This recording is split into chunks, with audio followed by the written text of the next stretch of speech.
Israel, फ़िलिस्तीन और Iran, ये नाम आजकल लगातार खबरों में हैं।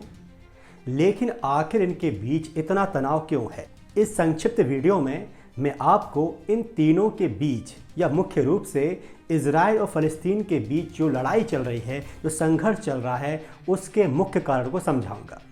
वैसे तो मैंने पहले कई वीडियो बनाए हैं जिसमें मैंने इनके बारे में विस्तार से चर्चा की है। आप डिस्क्रिप्शन में जाकर उन वीडियो को देख सकते हैं।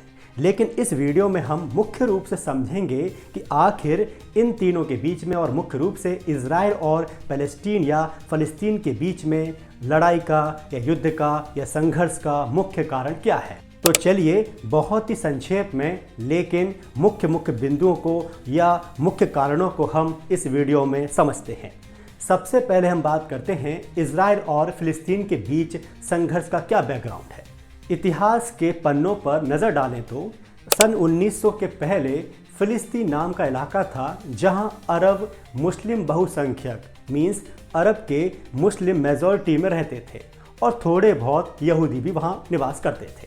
फिर सन 1900 के बाद यहूदी लोग जो यूरोप में सताए जा रहे थे वापस फ़िलिस्तीन आना शुरू करते हैं और अपने प्राचीन यहूदी राष्ट्र को फिर से बसाने की मांग करते हैं। या यूं कह सकते हैं कि फ़िलिस्तीन में अपने लिए राष्ट्र बसाने के लिए यहूदी वापस आना शुरू करते हैं।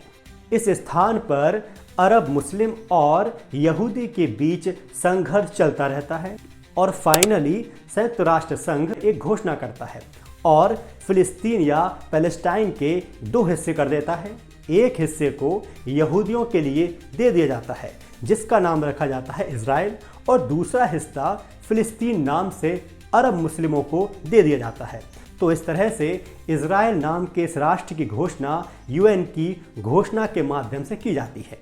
इस घोषणा को यहूदी पक्ष तो मान गया लेकिन अरब मुसलमानों ने इसको मानने से साफ इनकार कर दिया था।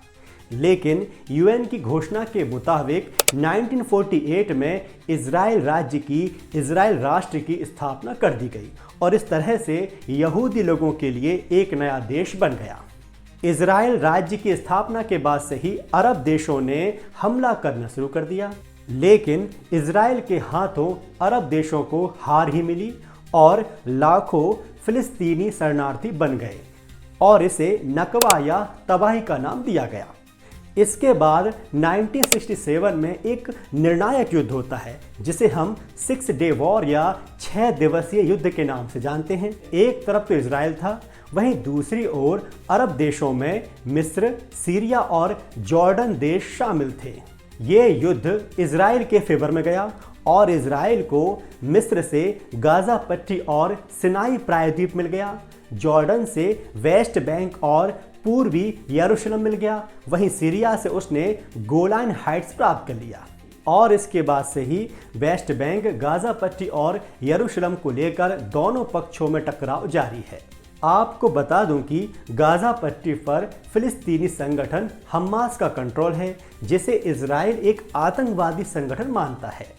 इज़राइल अक्सर हमास के खिलाफ सैन्य कार्रवाई करता है और जवाब में हमास रॉकेट हमले करता है।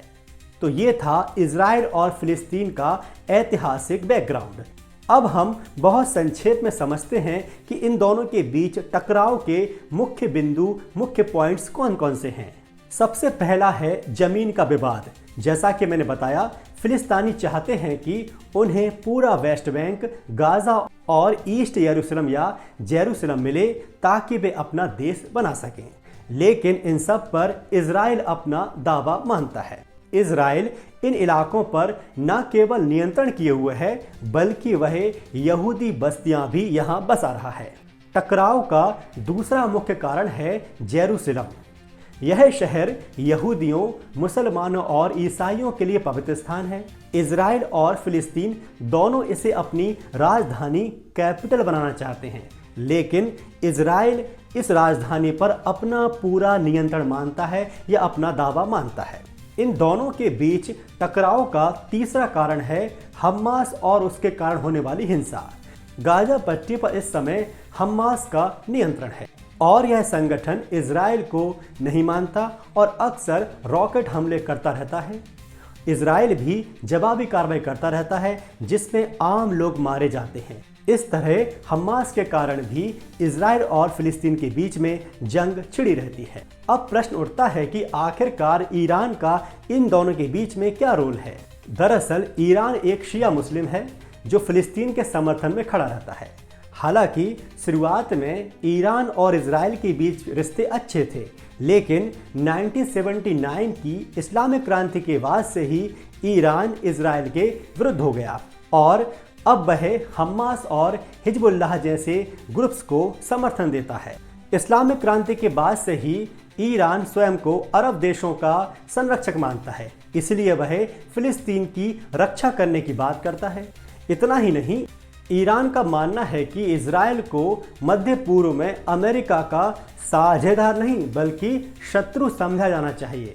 वहीं इजराइल को डर है कि ईरान परमाणु हथियार बना रहा है जो पूरे क्षेत्र के लिए खतरा बन सकता है और यही कारण है कि इजराइल कई बार ईरान की मिलिट्री साइट्स पर हमले कर चुका है।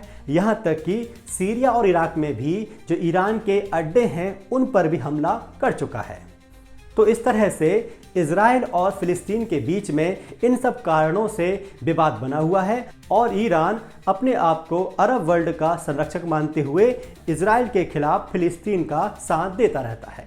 जहां तक बात है इस पूरे संघर्ष का नतीजा क्या है, तो मैं आपको बता दूं कि इस संघर्ष के कारण हजारों आम लोगों की जान जा चुकी है। शांति की कोई स्थायी उम्मीद अब तक नहीं दिख रही है और पूरी दुनिया इस क्षेत्र की ओर चिंता से देख रही है। हालांकि शांति तभी संभव है जब सभी पक्ष बातचीत को हथियार से ज्यादा अहमियत दें, लेकिन फिलहाल संघर्ष जारी है क्योंकि दोनों ही पक्ष अपना दावा छोड़ने को तैयार नहीं हैं।